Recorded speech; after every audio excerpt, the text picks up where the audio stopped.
রাধে রাধে বন্ধুরা, অমৃত কথা বাংলা চ্যানেলের নতুন পর্বে আপনাদের সকলকে স্বাগত জানাচ্ছি। মা তুলসী দেবীর অশেষ কৃপা পেতে অবশ্যই কমেন্ট বক্সে লিখুন জয় মা তুলসী দেবীর জয়। এই পর্বের বিষয় হলো দোল পূর্ণিমা, ফাল্গুনী পূর্ণিমা। সনাতনী হিন্দু ধর্মে বছরে আরো 5টি উৎসবের মতো এটি একটি বড় উৎসব। এই সময় প্রকৃতি নতুন রঙিন হয়, আর সাথে মানুষও রঙের উৎসবে মেতে ওঠে। দোল পূর্ণিমা বা ফাল্গুনী পূর্ণিমা বছরে 12টি পূর্ণিমার মধ্যে বিশেষ পূর্ণিমা, কারণ এই পূর্ণিমা তিথিতে প্রায় সকল সনাতনীরা বিভিন্ন ধরনের আনন্দ অনুষ্ঠানের সঙ্গে যুক্ত হয়। দোল পূর্ণিমা তিথিতে ভগবান শ্রী হরি বিষ্ণুর অবতার ভগবান শ্রীকৃষ্ণ তার বিশেষ পুজো অর্চনা করা হয়। রাধা গোবিন্দের পুজো করা হয়।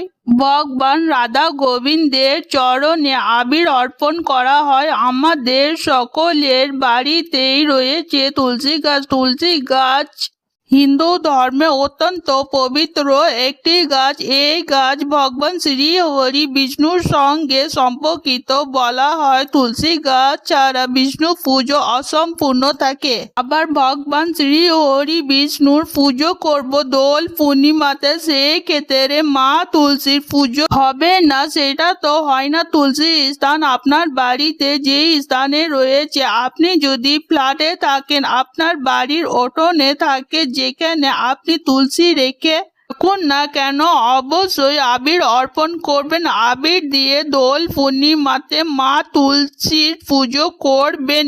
এই দিন ঘিয়ের প্রদীপ অবশ্যই জ্বালাবেন সন্ধ্যাবেলায়। কোন রঙের আবির দিয়ে করবেন মা তুলসীর পুজো জেনে নিন আজকের পর্ব থেকে, সবটাই জানবো এই ভিডিওর মাধ্যমে। ভিডিওতে যাবার আগে যারা প্রথমবার আমার চ্যানেলটিকে দেখছেন, তারা অবশ্যই অমৃত কথা বাংলা চ্যানেলটিকে সাবস্ক্রাইব করবেন। পাশে থাকা বেল আইকনটি অবশ্যই প্রেস করবেন এবং লাইক কমেন্ট শেয়ার করবেন, যার জন্য আমার চ্যানেলে যখন নতুন ভিডিও আসবে আপনার কাছে তার নোটিফিকেশন যাবে সবার আগে পৌঁছে।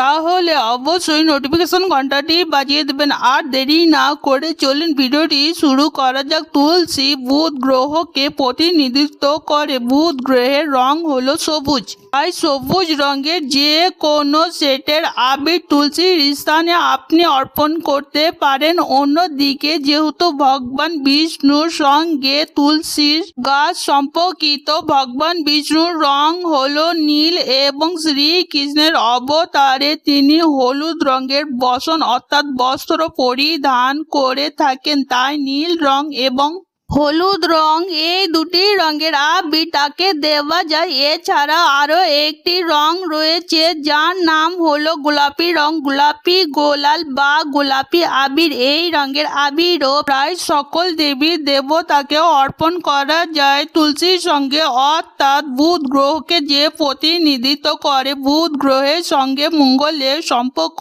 ভালো নয়, তাই মঙ্গল গ্রহকে যে প্রতিনিধিত্ব করে সেই লাল রং, সেই রঙের আবির তুলসী স্থানে কখনোই দেবেন না। লাল রং ছাড়া আপনি এই যে রঙগুলো বললাম সেগুলো দিতে পারেন। এছাড়া বুধ গ্রহের সঙ্গে শুক্র গ্রহের ভালো বন্ধুত্ব রয়েছে, তাই শুক্র গ্রহের রং ও নীল রং, তাই আপনি নীল রঙের আবিরও দিতে পারেন। হলুদ রঙের আবির দিতে পারেন। গোলাপি রঙের এবং পার্পেল কালারের আবিরও কিন্তু দিতে পারেন। লাল রং ছাড়া যে কোনো রং দিতে পারেন। এছাড়া সাদা রঙেরও ব্যবহার করবেন না।